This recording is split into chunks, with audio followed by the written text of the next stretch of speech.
Estamos no ar. Boa noite a todos e todas. Estamos aqui no Webmundo, na Sala Libretos, para o lançamento do livro Carta Aberta ao Demônio, do Ricardo Silvestrin, com ilustrações do Léo Silvestrin. E é uma grande satisfação, porque o Ricardo é parceiro, amigo, grande mestre da poesia, e mais um livro do Ricardo chegando é uma grata alegria, né? E especialmente esse livro que tem uma formatação, características muito especiais, tudo a ver com esse momento que a gente vem vivendo, né? Nesses tempos malditos, né? Demoníacos, enfim. Então, os protagonistas já estão em cena, o Ricardo já está aí. Tudo bom, Ricardo? Tudo bem, Alexandre? Uma alegria dividir alguma coisa contigo. Já fizemos tanta coisa junto, estava com saudade da gente fazer alguma coisa junto. Vou matar um pouquinho a saudade agora. É verdade, é verdade. Faz tempo que a gente não se vê e se fala, essa correria toda. Enfim, e Leandro, né? Bom te ver, te Bom te ver, rever, Alexandre. né? Então. Bom estar aqui, o meu pai no primeiro andar, eu aqui no segundo, né? Toda essa questão. De criador, de inventor, né? Isso é muito bom, é muito bom. Que massa, vamos lá, vamos nessa. Muito feliz, ansioso por estar aqui também. Gente que participando desse trio aqui, lá. Muito massa. Puxa vida, né? A Libretos, né? Produzindo esse livro lindo que está aqui, né? Desde que eu recebi, eu venho folheando ele, venho redescobrindo a poética do Ricardo e o trabalho de designer da Clô Barcelos, né? O trabalho da Libretos, do Rafael Guimarães, da Clô Barcelos, é maravilhoso. Então, é um livro muito bonito, muito bem produzido, graficamente, editorialmente, né? E o teu trabalho, Leonardo, também me surpreendeu, sabe? Depois eu vou contar para nossa assistência aqui, para o pessoal que está chegando e tal, se ajeitando aí em casa, se acomodando, né? Nós nesse web mundo, nessa sala Libretos, né? Eu quero contar uma história, mas como eu falei para o Ricardo, inclusive, eu disse que eu ia fazer. Tem uma palavra que eu adoro, que é uma palavra assim, prolegômenos. Os prolegômenos. Eu vou iniciar aqui os prolegômenos, falando um pouco do Ricardo, que eu tenho certeza que a grande maioria das pessoas presentes aqui conhecem, talvez não conheçam a extensão do trabalho do Ricardo, né? E eu vou dar algumas pinceladas, né? Bem, o Ricardo é um poeta já com uma estrada, né? Uma longa estrada. Né? O primeiro livro dele é de 1985, mas não só pelo tempo, mas principalmente que ao longo dessa caminhada passou a ter um reconhecimento cada vez maior, aqui no Rio Grande do Sul e no Brasil. Né? Então, um poeta reconhecido, admirado, né, por Décio Pignatari, Jorge Maltner, Ronald Augusto, Ziraldo, Antônio Cícero, Armindo Trevisan, né, e todos os seus leitores, né, que não deixam esses nomes todos que eu citei, né, se admirarem sozinhos. Né? Então, o Ricardo, primeiro livro do Ricardo, Viagem dos Olhos, um livro de poesia, né, de 1985. Em seguida, em 88, Baixou um Santo em Mim, um livro de haikais. Né? Em 1988, ainda, O Baú do Gogó, poesia infantil. Em 1992, Quase Eu, poesia. 1995, Palavra Mágica, Poesia, editado pela Masao Ono, hein? Olha, Masao Ono, grande editora. Em 1998, Pequenas Observações sobre a Vida em Outros Planetas, poesia infantil. O Ricardo também é muito respeitado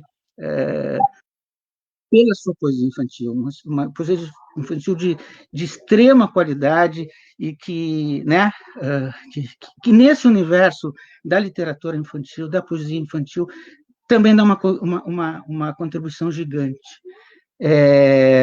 Em 2003, É Tudo Invenção, poesia infantil. Em 2004, Experimental, um livro publicado pela editora Ame Poema, né, onde nós fomos parceiros, né, uma editora que nós tivemos juntos. E em 2005, Monstro, bem poesia infantil. Em 2006, O Menos Vendido, poesia. Em 2008, Play. O Ricardo entra no universo dos contos. Em 2008 também, Transpoemas, poesia infantil. Em 2009, A Moda Genética, poesia infantil. Em 2009, O Videogame do Rei, um romance publicado pela Record. 2012, O Advogado do Diabo, um poema dramático. Em 2013, Los Seres Troc, poesia infantil, publicada por uma editora de Montevidéu. Em 2015, aliás, 2013, Metal, poesia. 2015, Adversos, poesia. Em 2016, Tipógrafo, poesia. Em 2017, O Seres Troc é publicado pela editora Biruta em português. 2017, Prêt-à-porter, Haikais. 2017 ainda, outro livro, Era Mais Uma Vez, poesia infantil.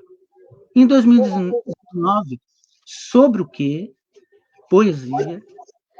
Em 2019 ainda, Isso Não é Arte, tradução de poemas do Issa. E agora, já em 2020, né, Ricardo? Festas Galantes, outro livro, outro trabalho de tradução do Ricardo, com poema. Enfim, e agora, né, tá chegando aí fresquinho, novinho para a gente, né, A Carta Aberta ao Demônio. É isso. Né? Esses são os livros, né? Mas o Ricardo tem também o seu trabalho como compositor, como músico, né? Tem o seu trabalho ensaísta, a sua prosa ensaística. O Ricardo é dramaturgo, tem uma peça de escrita e encenada.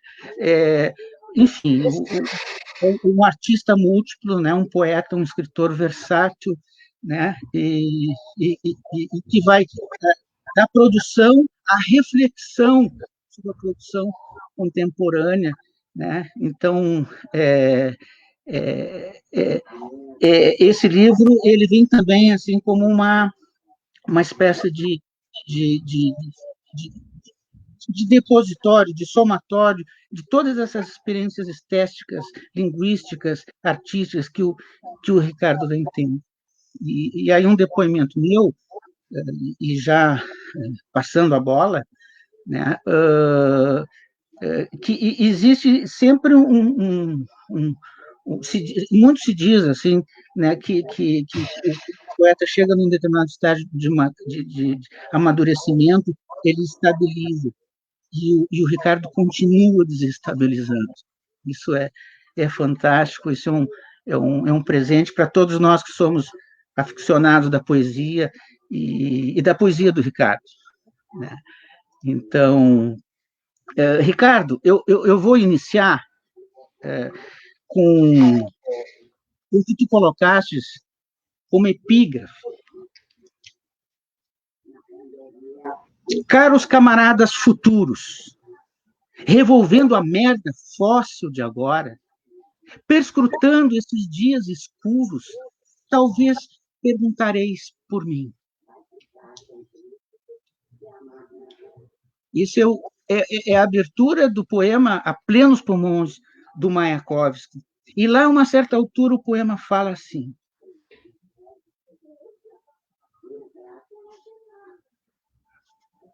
a mim cabe falar de mim, de minha era. Ricardo, Carta Aberta ao Demônio, é uma espécie de cartografia desse nosso grande agora, do nosso momento. Como é que é isso? Bom, então, boa noite para quem está aí, boa noite para Alexandre, meu amigão, parceiro. Já cantamos, percorremos o Brasil inteiro já cantando, fazendo shows juntos, dividindo palco em Manaus, né, para 20 mil pessoas lá na Praia da Ponta Negra. Já fizemos shows em turnê de 20 cidades em 15 dias em Santa Catarina. Né, entra para o ônibus, vai para o hotel, almoça, janta, dorme, pega a estrada de novo. Fizemos já o país inteiro juntos, é um amigão, irmãozão, né? O Alexandre, o Ronald, o Ricardo Portugal, o João Ângelo, essa nossa célula afetivo-criativa que tem um valor enorme. Né?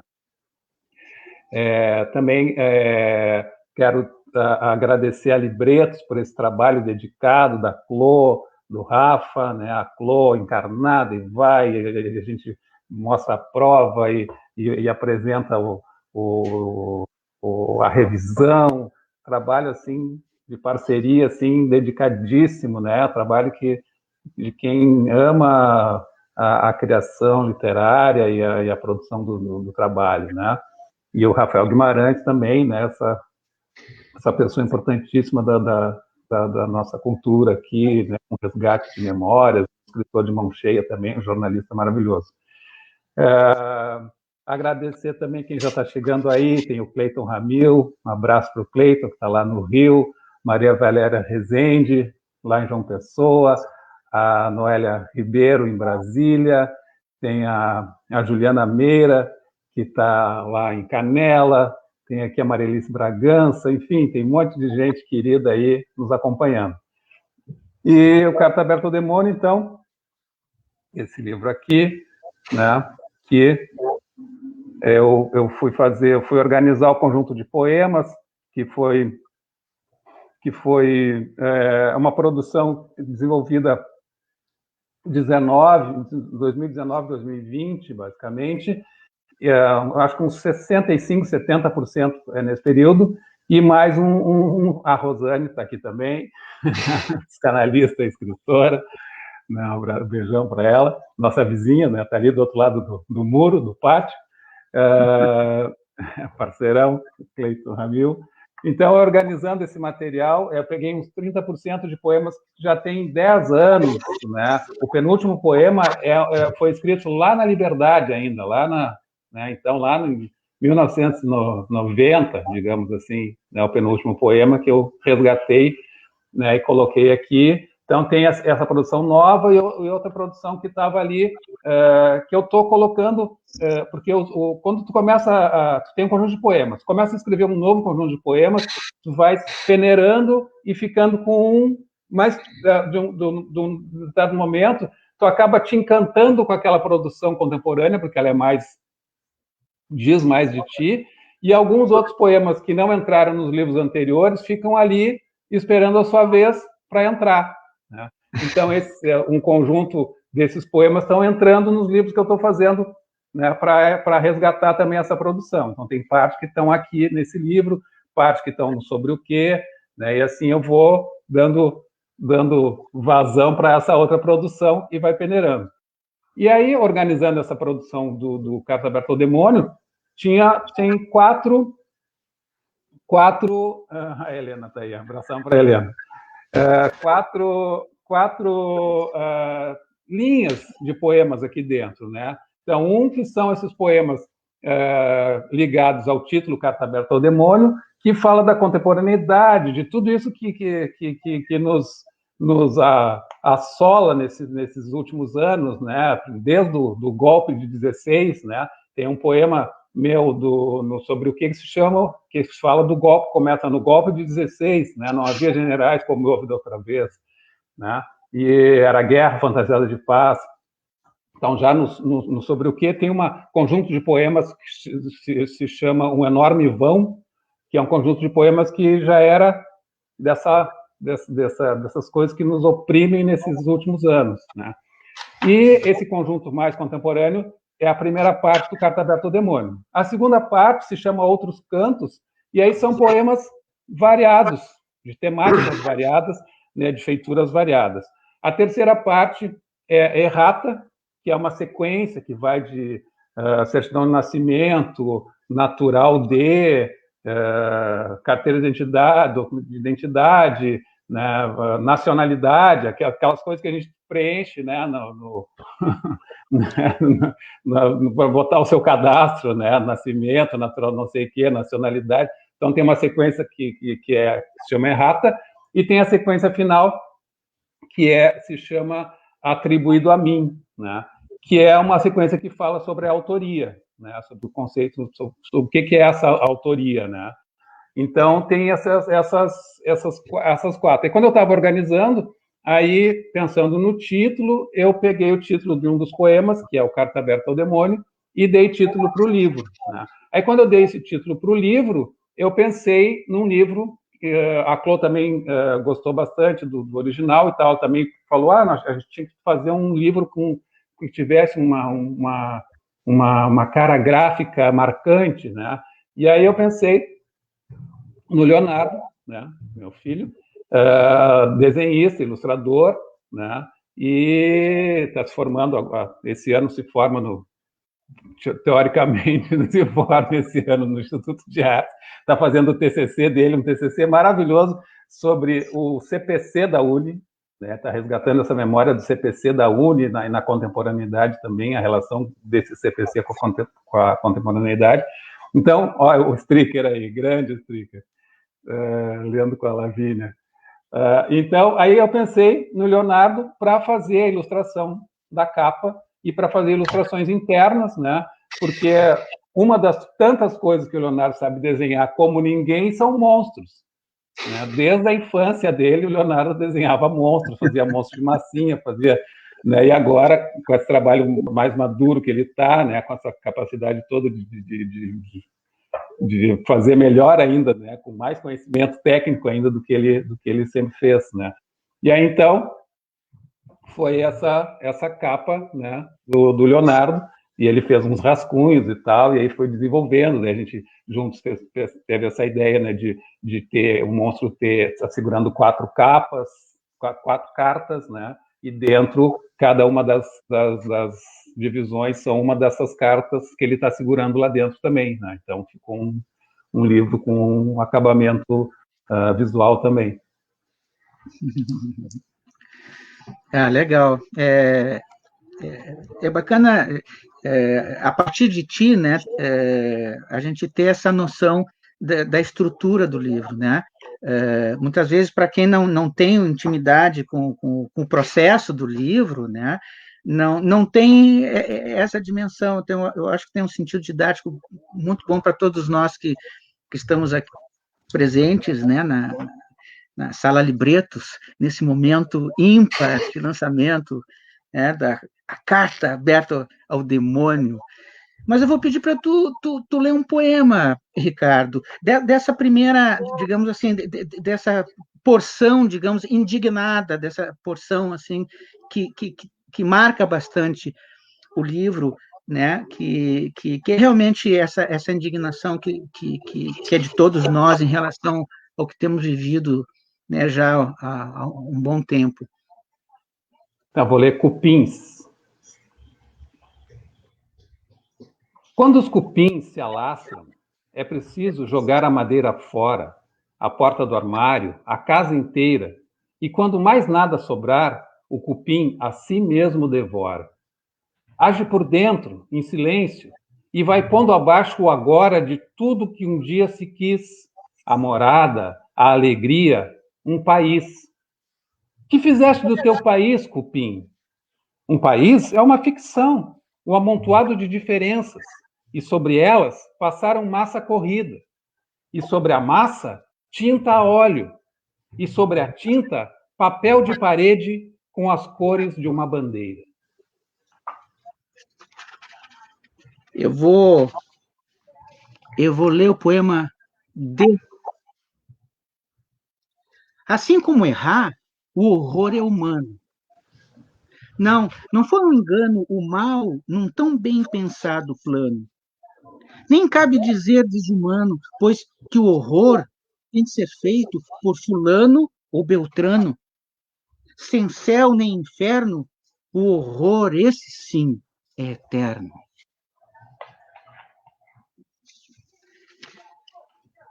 Carta aberta ao demônio.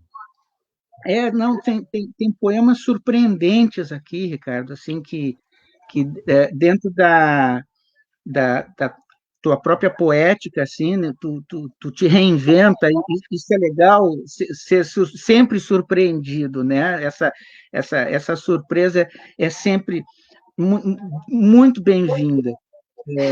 Um outro poema que eu alheio, viver na história, seu jogo de circunstância, perda, ganho, derrota e glória, nascer e morrer num tempo definido, escolhido ao acaso, mas o único que nos foi dado, e a sensação de ser alheio, como se a vida fosse uma voz que não é nossa, mas está em nós.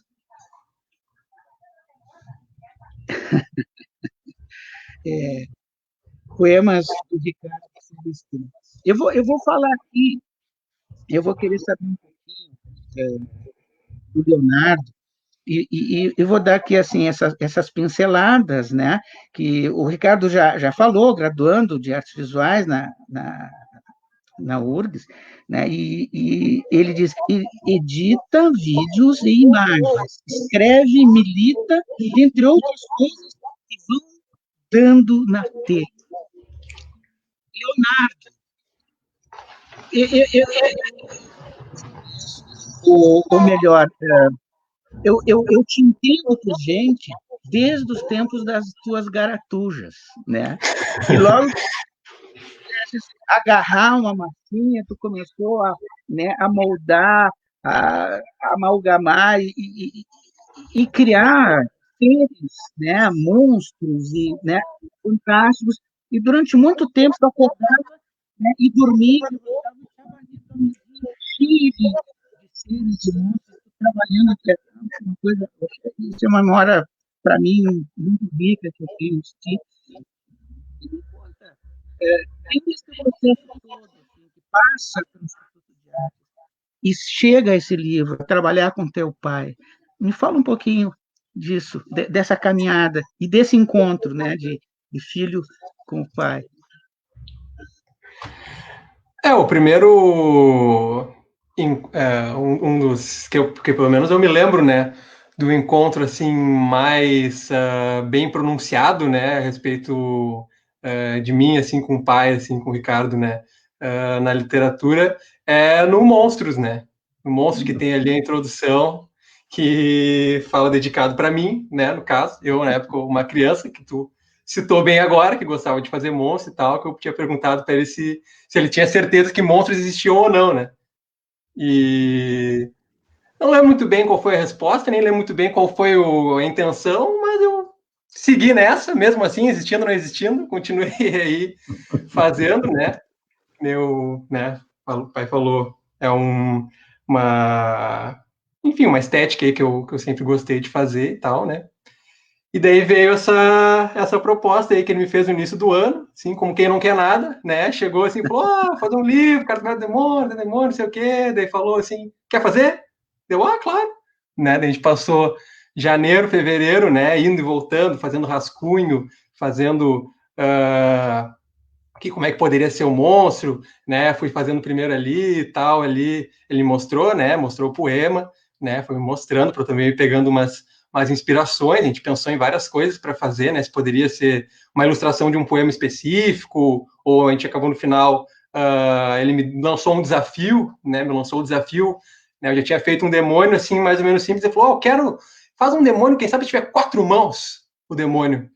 Daí eu fui lá, aceitei o desafio, fui catando referência, né? E daí depois a gente chegou nessa conclusão, assim, de fazer esse demônio aí com as 4 sessões aí do livro, né? Mas é muito bonito mesmo, é muito legal estar participando disso agora nesse momento, participando dessa, né, ter participado, né, da construção desse livro.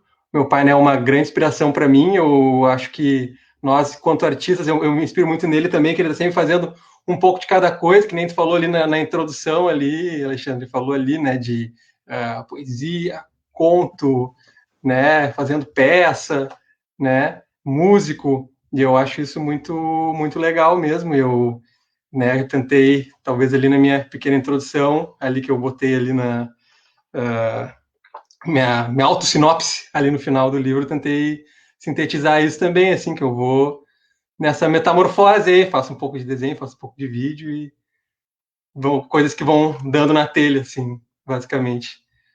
Mas é muito legal e muito, muito feliz por estar aqui. O livro está sensacional. Eu me emociono lendo várias vezes. Às vezes tem que dar uma parada, principalmente quando começa os poemas ali mais introspectivos, principalmente, né?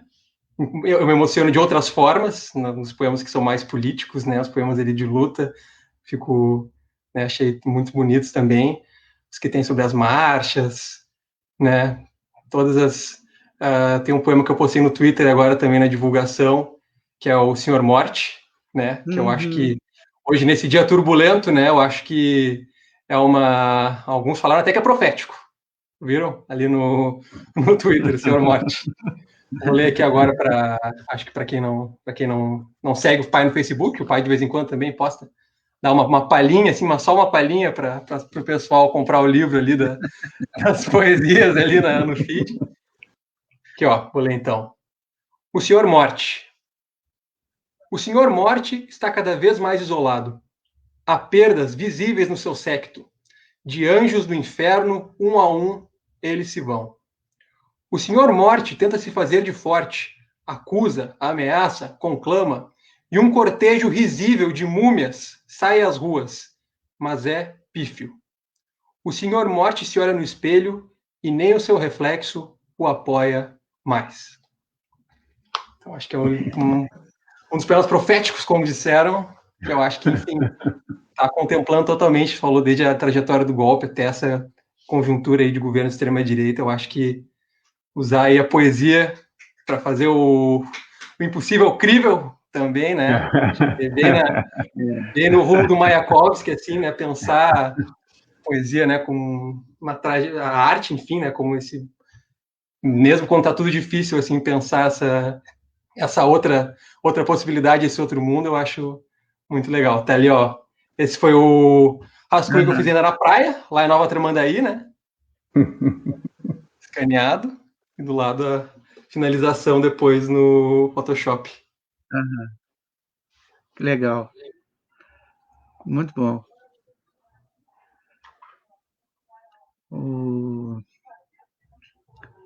Ó, esse aqui também é o primeiro rascunho, né?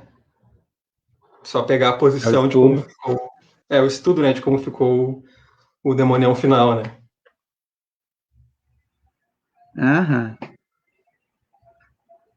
Depois a minha irmã aqui, né? A Carolina, ela também serviu de cobaia um pouco. Também tirei foto das mãos dela para conseguir acertar ali segurando a carta, que é difícil, né?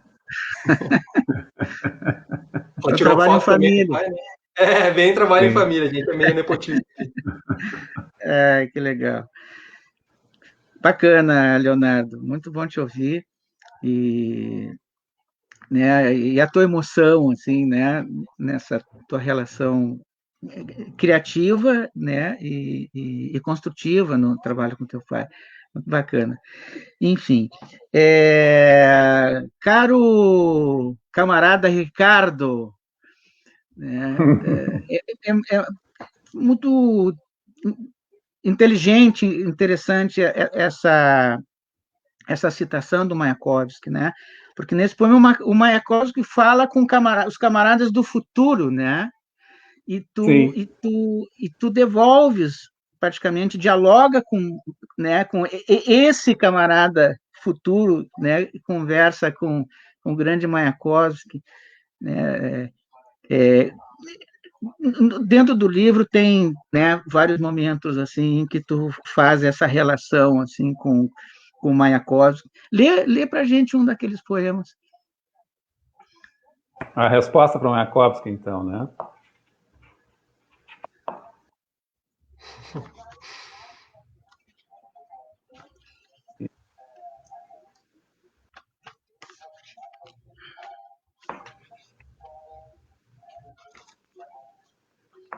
Camarada.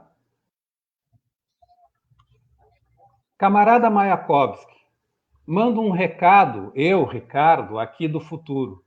Estamos encharcados de passado. O retorno do recalcado, como Freud dizia, e o Ali repetiu em coro. Sei que uma nação é uma colcha de retalhos costurada com linha dura, enquanto o poeta afia o verso, pronto para empunhar a palavra de desordem à frente da passeata, no trajeto combinado com a polícia e a prefeitura. Tudo vale no tempo anterior ao desencanto. Homens e mulheres tomados pelo sentimento de construir um país justo. Mas o motor da história não enguiça, e lá vem outra tropa atacar tudo que se conquista. Me empresta teu canto altivo e cheio de convicção na construção socialista. Esse sonho que pode durar apenas uma noite, mas, como no verso de Vinícius, é infinito enquanto dura. Muito bom, muito bom. Pois é, Ricardo, uma das coisas que a tua poesia, a tua poética tem de sobra é uma comunicabilidade, né? E aquela rara comunicabilidade, digamos assim, consegue ser culto e, ao mesmo tempo, ser acessível às massas, para usar uma linguagem mayakovskiana. Isso aí vem de onde? Quais são as referências que te trouxeram? Eu sei que Bandeira, Drummond, tem uma gama muito grande de poetas, assim, são poetas que te nutriram ao longo, né? Quintana, enfim. E eu sinto que essa é uma quando eu converso com muita gente, assim, tocam nessa questão da comunicabilidade, e que é rara, é muito rara.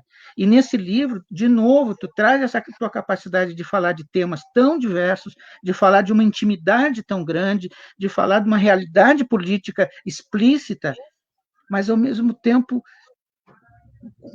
dessa forma rara de dizer e de se comunicar, né? E não é fácil fazer isso com poesia. Bom, tem assim, na minha casa, né? Vamos lá para casa primeiro, né? Então, meu pai, seu Alcides, né? Ele gostava bastante de brincar com as palavras, né? Meu pai era vendedor, e aí uma das brincadeiras dele é só vendo, vendo, não vendo, não vendo. Né? Então, só vendo, não vendo, não vendo. Entre outras tantas brincadeiras, né, do meu pai. E o meu bisavô, né, italiano, o Silvestrin Carlos, ele veio para o Brasil, imigrante, né? Daí a frase dele era: na Europa, no feliz, no Brasil, sífilis.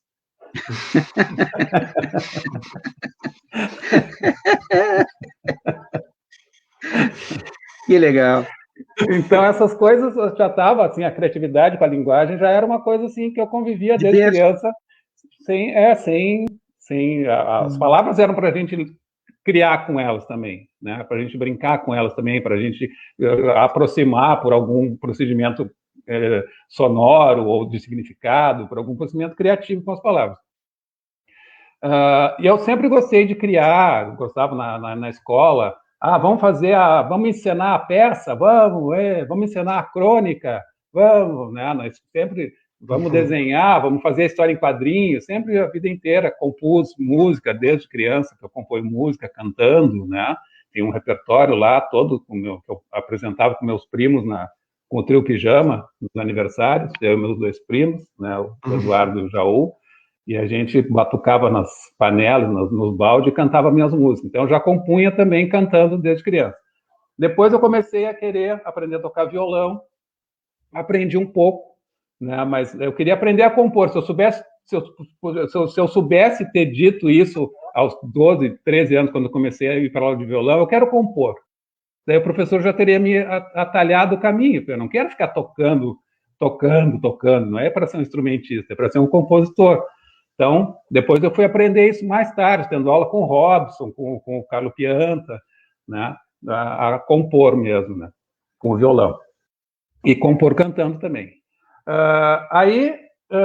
Eu queria fazer uma banda de rock pesado, de metal, até lancei um livro chamado Metal, né? Um dos meus livros é o Metal, porque eu adorava Deep Purple, Black Sabbath, Kiss, Queen, e queria fazer uma banda, e aí não tocava ainda, só tocava o violãozinho ali, e aí comecei a escrever letras de música e fui ler os poetas para poder escrever melhor as minhas letras de música. Aí eu fui na Biblioteca José Guimarães, no Centro Municipal de Cultura, e tirei um livro do Vinícius, li toda a antologia do Vinícius, aí não me deu muito barato, assim, achei uma poesia meio complicada no início, assim, mas li tudo. Aí retirei um livro do Manuel Bandeira, a antologia poeta do Manuel Bandeira, e aí foi heavy metal, foi rock and roll no papel, e aí eu descobri o prazer da poesia no papel, né? E aí comecei a ler tudo que tinham lá, né? Comecei a ler tudo que tinha lá, né? Tá aí o Cleiton aí, ó, que os monstros existem. A resposta que quando o Leonardo perguntou, meu pai tem certeza que existe monstro, que eu achei essa pergunta muito, muito divertida, daí eu fiz o livro como resposta. A minha resposta à pergunta é o livro Monstros, que eu fiz quando o Leonardo era pequenininho.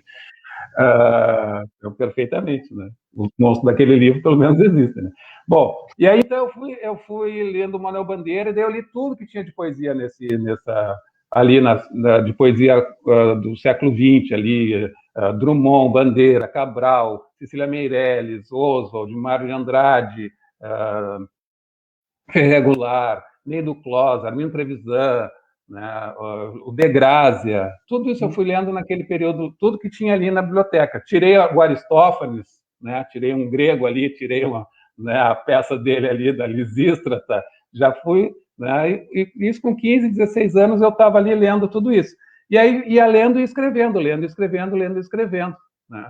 E aí o tempo foi passando, aí depois eu fiquei com questões, isso é um poema, não é um poema, por que um poema, como o caso do Vestido, é um poema e não é um conto, e essas coisas todas. Daí eu fui fazer faculdade de letras, aí me apaixonei por teoria da literatura, pelas funções da linguagem, pelo Jacobson, pelos formalistas russos, aí continuei lendo e escrevendo. Aí veio uma outra geração, que é a geração do Chacal, da Alice, do Leminski, né, da Leducha, né? Chega uma outra geração, que é a geração da década de 70, que foi publicada na década de 80, e ali, quando eu li o Chacal, eu estava lendo um teórico que é o Spitzer, que falava da relação entre linguagem e visão de mundo, e aí quando eu li o Chacal, eu vi a visão de mundo do Chacal é mais próxima da minha geração do que a visão de mundo lá dos poetas anteriores. E aí, então, esses poetas todos são uma segunda onda dentro da minha poesia. Mas a primeira são os modernistas brasileiros. A primeira é Bandeira, Drummond, e Cecília Meirelles, e Quintana, e Mário de Andrade, Oswald de Andrade. Essa é a minha célula criativa. Depois vem as outras. Sempre alguém diz assim, Ricardo Silvestrin, já disseram assim, herdeiro do Leminski. Eu pensei, os únicos herdeiros do Leminski que eu conheço são a Estrela. Alice e a Estrela.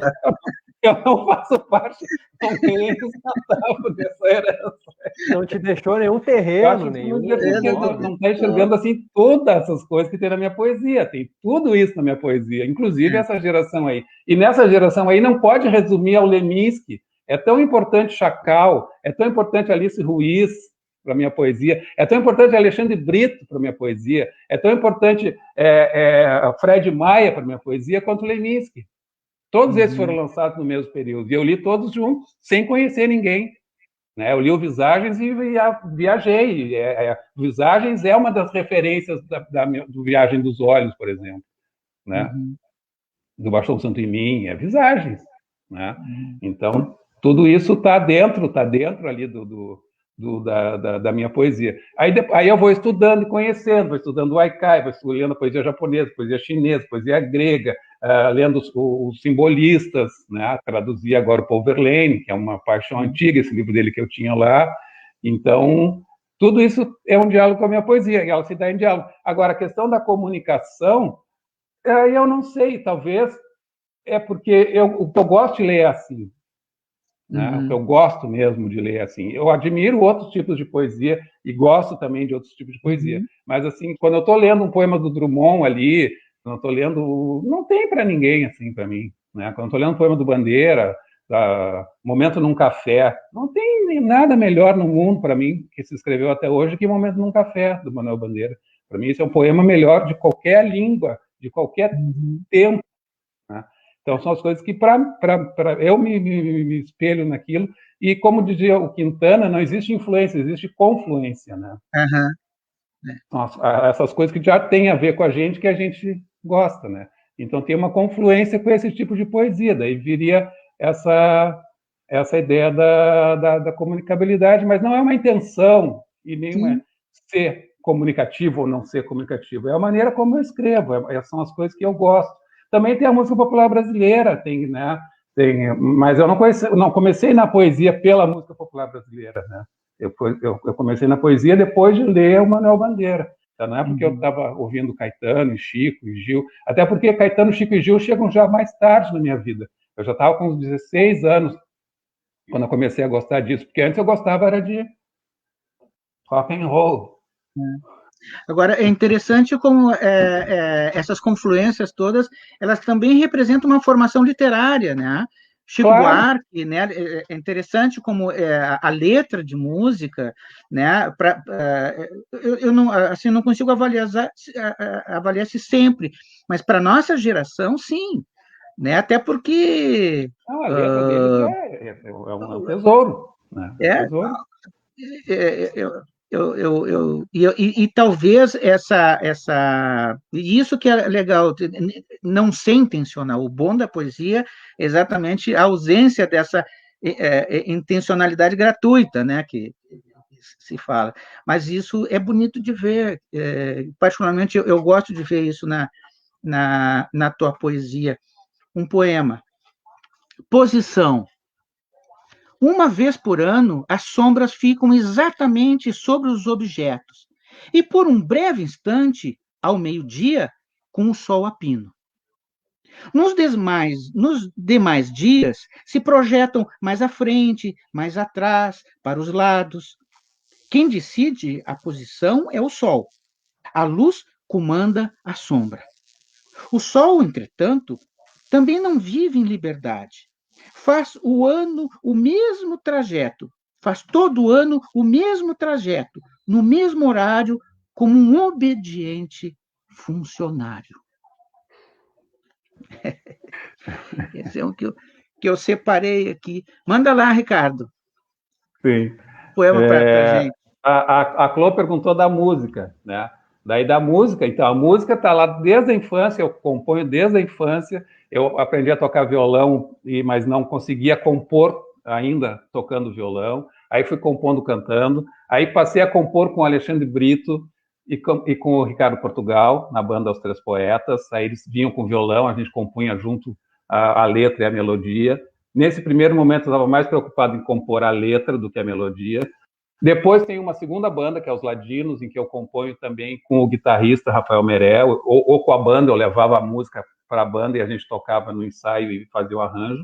Depois tem o outro momento, que são os poetês, eu, Alexandre Ronald, E aí, nos poetês, eu me apaixonei por compor a melodia, que a gente compunha a sequência harmônica, depois a melodia e, por fim, a letra. E hoje eu componho basicamente assim, né? E aí depois eu passei a juntar tudo, compor, tocando, cantando e botando a letra. Ou só cantando. Então, a música foi um aprendizado mais lento do que o aprendizado da poesia para mim, né? Então, por isso que as pessoas, muita gente diz, mas tu também compõe, sim, tu não é só poeta, não. O poeta Ricardo Silvestrin lançou um disco, é o músico Ricardo Silvestrin que lançou um disco, né? O poeta Ricardo Silvestrin lançou um livro.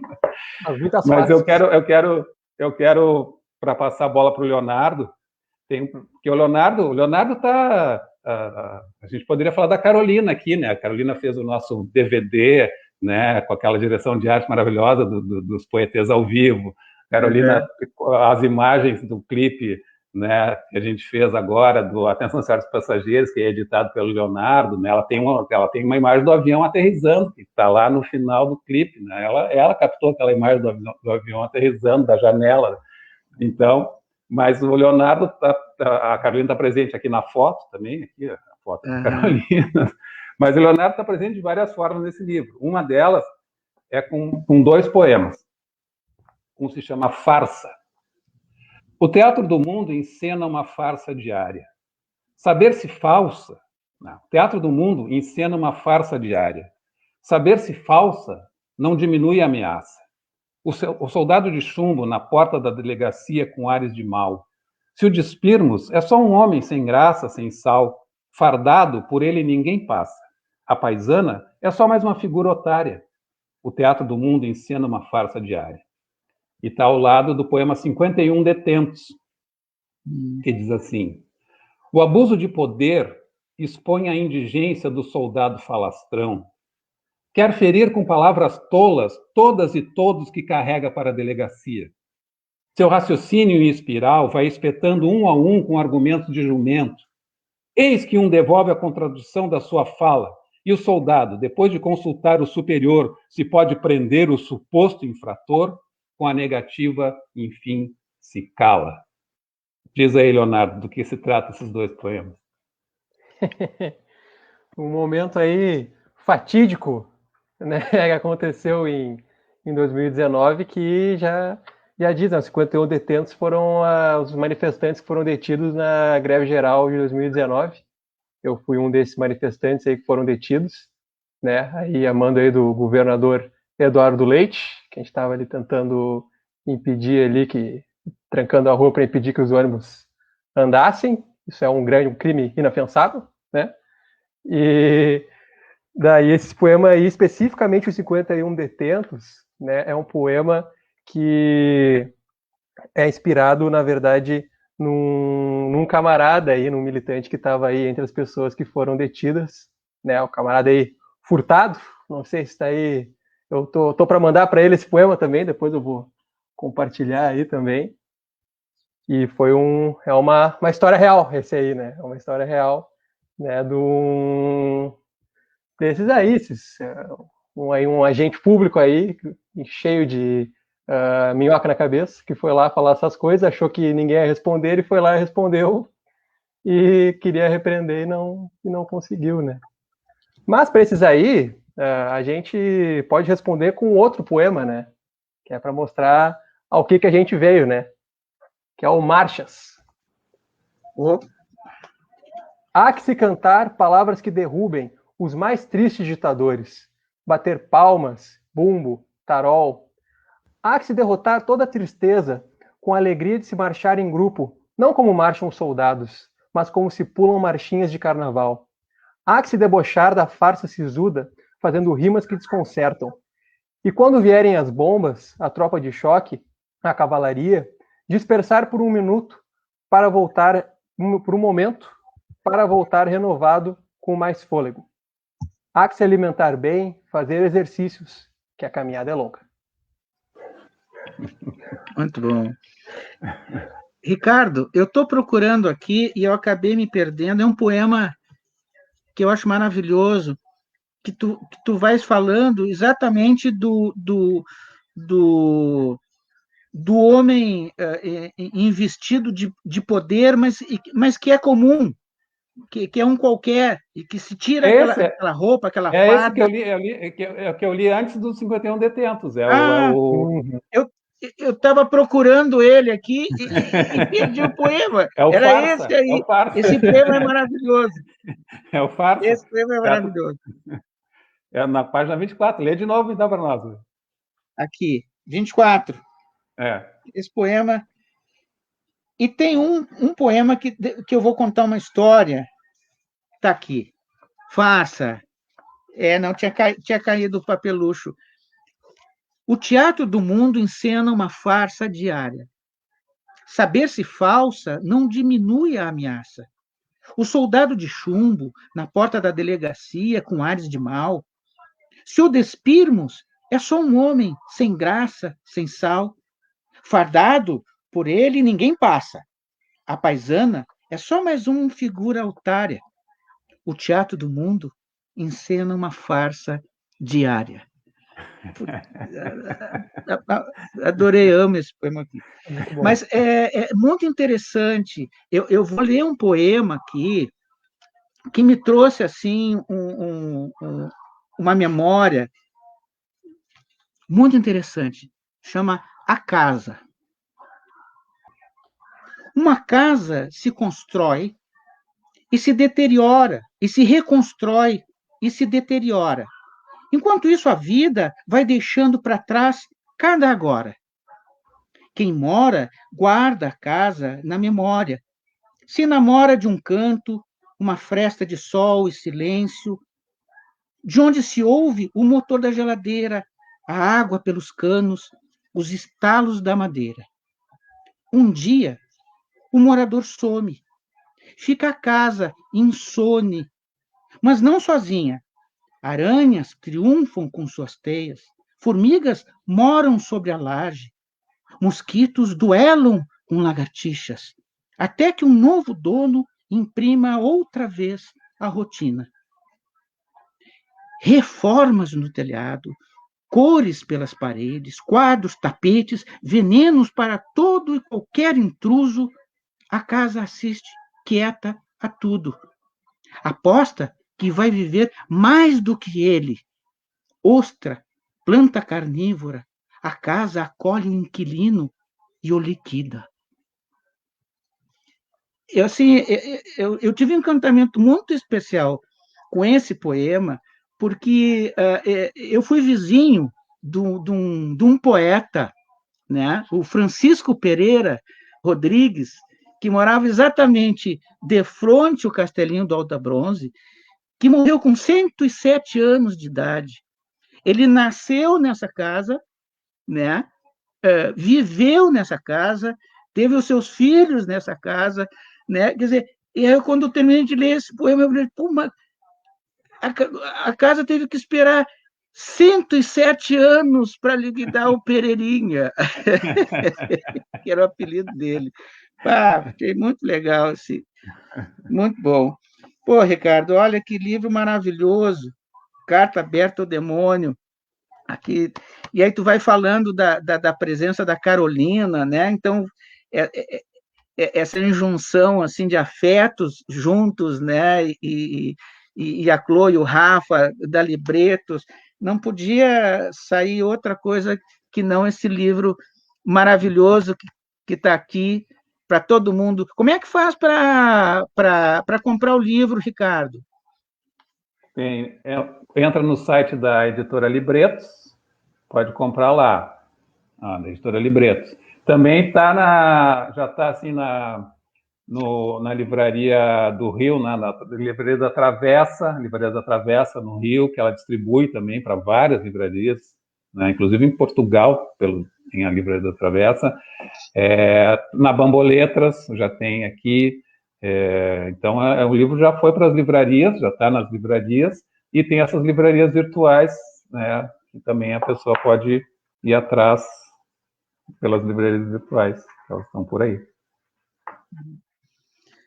Uma coisa que eu queria, não queria deixar de comentar, que, né, o Ricardo é um poeta com luz própria, né? Mas é um poeta que gosta de se embevecer com a luz dos outros também, né? Então, em muitas circunstâncias, ele proporcionou isso, e mais recentemente, ele, no canal dele do YouTube, ele juntou um bando de gente, né? Que, na verdade, ali tu fizesse também, tem um panorama, um grande panorama da poesia contemporânea brasileira, né?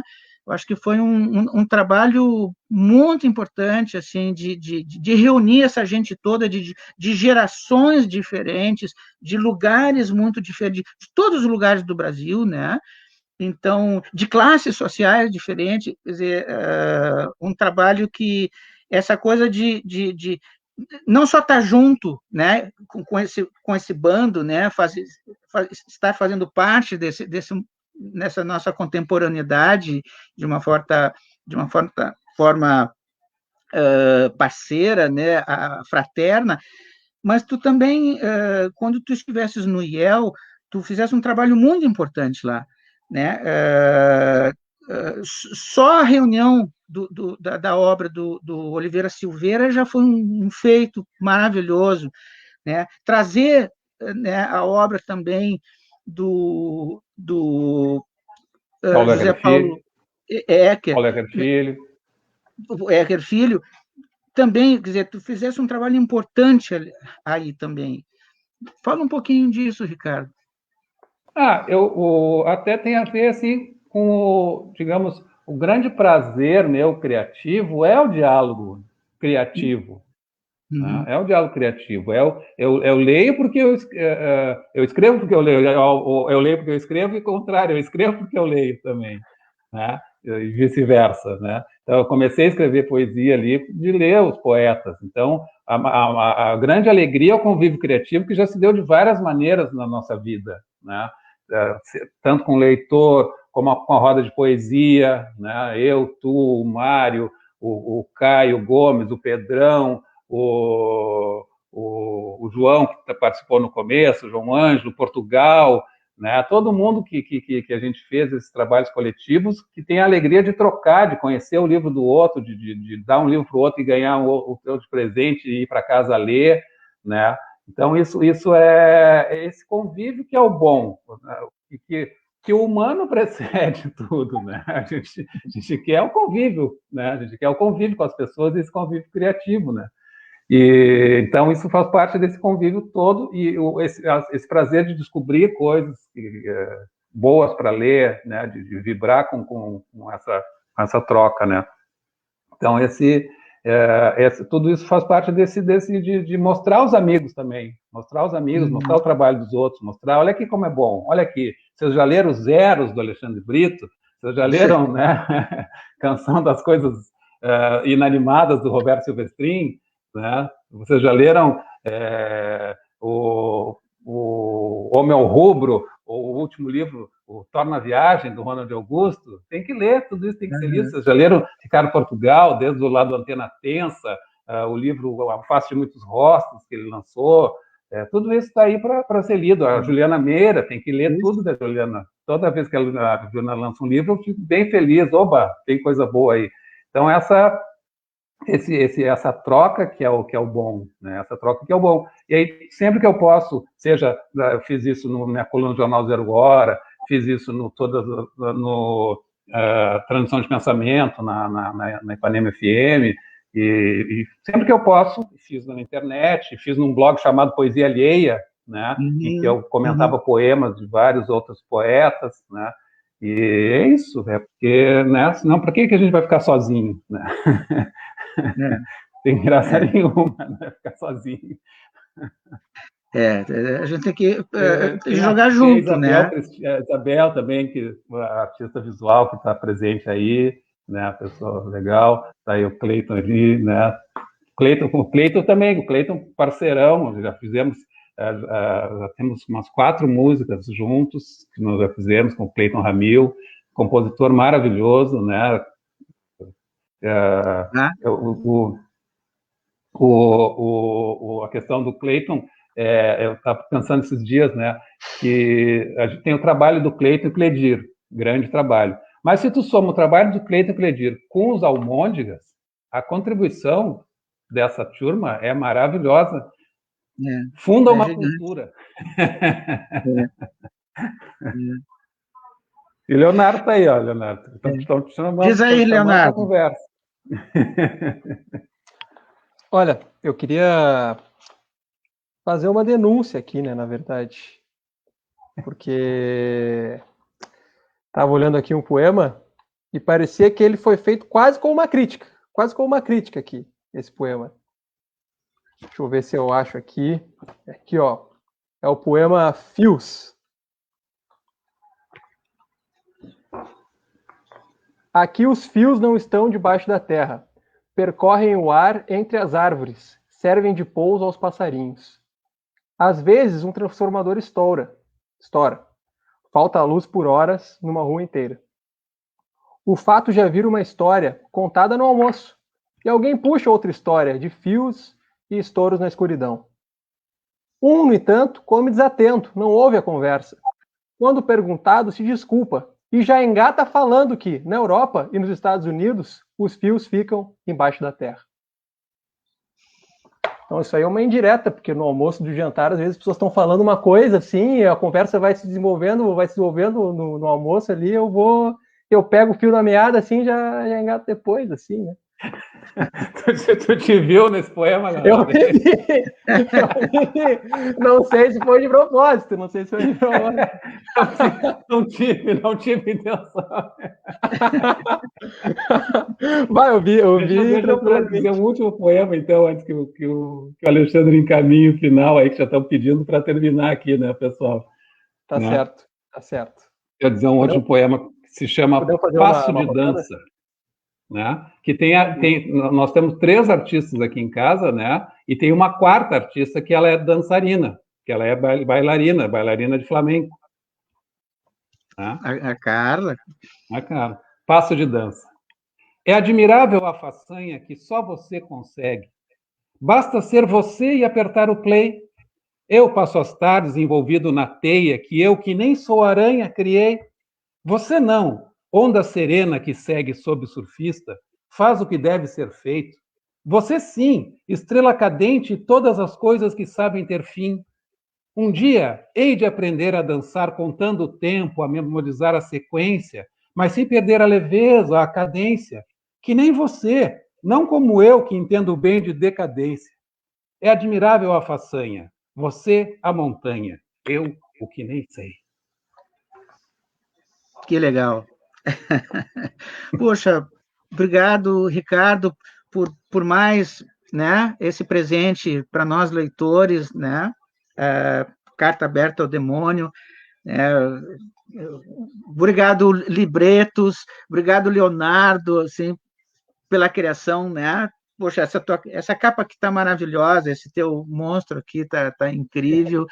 Valeu, e agradecer a todo mundo que está junto com a gente aqui, também na Sala Libretos, e vou terminar, não podia deixar de ser, com um poema teu, Ricardo. Oba! Que se chama O Autor. Agora que entreguei o que penso, no mesmo carregamento em que mandei o sentimento, resta este braço direito, que pode se partir em antebraço, mão, cotovelo. Com a mão esquerda, ainda posso arrancar o cabelo, rim, fígado, baço, paleta, costela. Faço o pedido, leve a canela, joelho, coxa, veias, sangue, virilha. Pegue minha tripa e faça murcilha. Obrigado, gente! Valeu! Obrigado a todo mundo. Beijão. Valeu, Ricardo, Leonardo. Valeu, Alexandre, saudades. Maravilha. Nos vemos depois da peste. Isso. Ao vivo e a cores.